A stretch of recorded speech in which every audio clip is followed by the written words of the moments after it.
एक समय की बात है, भगवान शिव और माता पार्वती पृथ्वी पर भ्रमण करने के लिए निकले। शिव जी ने पार्वती जी से पूछा कि आप 12 महीने के रास्ते से चलोगी या 6 महीने के रास्ते से? तो पार्वती जी बोली, मैं 12 महीने के रास्ते से चलूंगी। तब शिव जी ने पार्वती जी से कहा कि संसार के लोगों के दुखों को देखकर आप कोई भी हट नहीं करोगी। पार्वती जी मान गई। अब शिव जी पार्वती जी को लेकर चलते हैं तो रास्ते में देखते हैं एक घोड़ी कष्ट पा रही थी। उसे बच्चा होने वाला था और वो दर्द में थी।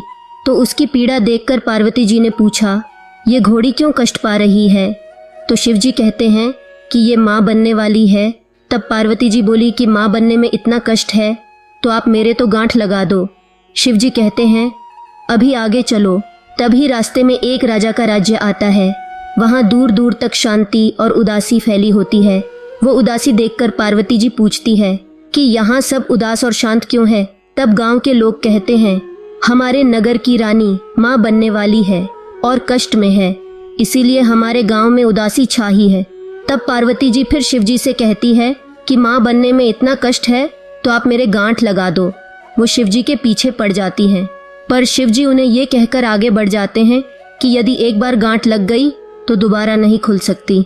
अब जब वो आगे बढ़ते हैं तो देखते हैं कि रास्ते में एक गाय कष्ट में है। उसकी पीड़ा देखकर पार्वती जी फिर बोली, माँ बनने में इतना कष्ट है तो आप मेरे तो गांठ ही लगा दो। पार्वती जी हट करने लगी तो शिव जी ने पार्वती जी के गांठ लगा दी। अब वो दोनों आगे बढ़े। पार्वती जी थोड़ा आगे निकल गई और एक गांव में पहुंची। उस दिन गणगौर का व्रत था। बगीचे में गांव की औरतें गणगौर का पूजन कर रही थीं। वो पार्वती जी को देखकर वहां आ गई और उनका पूजन करने लगती है। इससे खुश होकर पार्वती जी उनको सारा सुहाग बांट देती है। जब शिव जी पार्वती जी को ढूंढते ढूंढते वहां पहुंचते हैं तो पार्वती जी को फूल और पत्तों से ढका हुआ पाते हैं। शिव जी जब पार्वती जी को वहां से निकाल रहे होते हैं, इतने में ही वहां बनिए ब्राह्मण की औरतें आ जाती हैं, जो पकवान बनाकर 16 श्रृंगार करके फिर पूजा करने आती है, जिसके कारण उन्हें पूजा करने में दोपहर हो जाती है। वो भी पार्वती जी को देखकर उनकी पूजा करने लगती है। पार्वती जी उनसे भी खुश हो जाती है। परंतु जब सुहाग देने की बारी आती है तो शिव जी पार्वती जी से पूछते हैं, अब आप इन्हें सुहाग कैसे बांटोगी? आप तो पहले ही सारा सुहाग बांट चुकी हैं। तब पार्वती जी अपनी छोटी उंगली से मेहंदी, मांग से सिंदूर और आंखों के कोरों से काजल निकालकर उसे एक कोरे कलसे के पानी में घोलकर उन सभी औरतों पर छींटे मारती है और इस तरह उन सभी को सुहाग देकर वो आगे बढ़ते हैं। इस प्रकार चलते चलते वो दोनों पार्वती जी के पीहर पहुंचते हैं। वहां सब उनकी खूब आवभगत करते हैं, खूब पकवान बनाए जाते हैं, पर शिव जी जो भी खाना बना होता है वो सब खाना खा जाते हैं। अब पार्वती जी क्या खाए तो वे बथुए की साग खाकर पानी पी लेती हैं। दोपहर में जब वो दोनों विश्राम करते हैं तो शिव जी पार्वती जी से पूछते हैं कि आपने क्या खाया? तो पार्वती जी कहती है, जो आपने खाया वही मैंने खाया।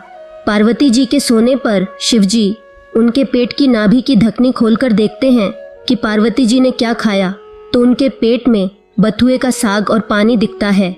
पार्वती जी के जागने के बाद शिव जी उनसे कहते हैं, आपने हमसे झूठ बोला था, आपने तो बथुआ और पानी पिया है।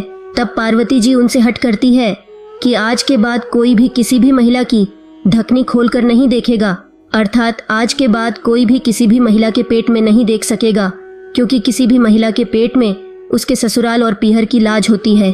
आप वचन दें। तब शिव जी को वचन देना पड़ता है।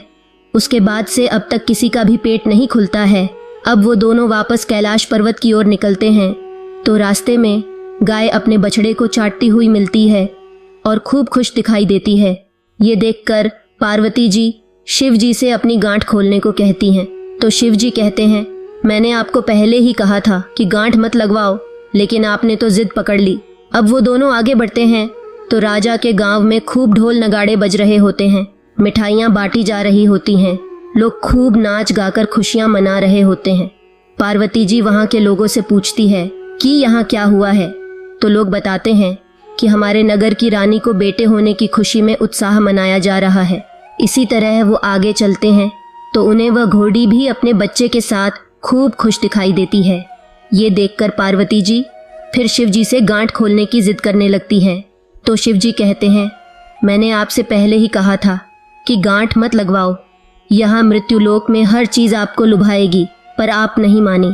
फिर पार्वती जी के बार बार हट करने पर शिव जी पार्वती जी की गांठ खोल देते हैं और वो दोनों कैलाश पर्वत पहुंच जाते हैं। हे भगवान शंकर, जैसे पहले माता पार्वती जी के गांठ लगाई, किसी पर भी गांठ मत लगाना, और जैसे बाद में पार्वती जी की गांठ खुली, वैसे इस कहानी को सुनते कहते हुंकार भरते सभी को अमर सुहाग देना। गणगौर का त्योहार होली के बाद से शुरू हो जाता है और 16 दिन तक घर की कुंवारी कन्याएं एवं विवाहित महिलाएं ईसर के रूप में शिव जी की और गणगौर के रूप में पार्वती जी की पूजा करती हैं। कुंवारी कन्याएं मन पसंद वर पाने के लिए और विवाहित स्त्रियां अखंड सौभाग्य तथा अपने पीहर और ससुराल की समृद्धि की कामना के लिए यह पूजा करती हैं और गणगौर से हर वर्ष फिर से आने का आग्रह करती हैं। पौराणिक मान्यताओं के अनुसार गौरा जी होली के दूसरे दिन अपने पीहर आती हैं और 8 दिन बाद ईसर जी उन्हें लेने के लिए आते हैं। बोले गौरी शंकर भगवान की जय।